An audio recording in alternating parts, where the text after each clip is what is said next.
চলুন এবার আমরা ট্রাই করি।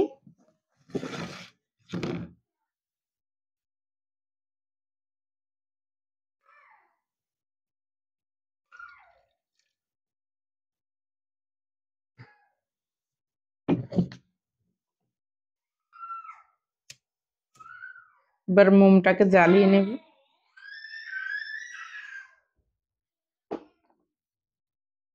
দেখেন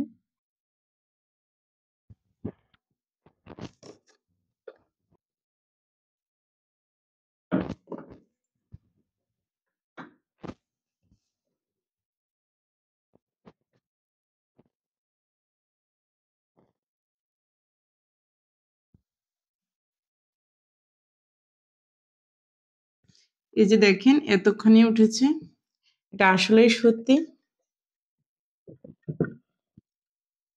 দেখেন এখানে পানিগুলো কিন্তু অনেকটাই উঠে গেছে। তো চাইলে ভিডিওটি আপনিও ট্রাই করতে পারেন। তো ভিডিওটি বেশি বেশি করে লাইক কমেন্ট শেয়ার করে দেবেন। ভালো থাকবেন, সুস্থ থাকবেন। আল্লাহ হাফেজ।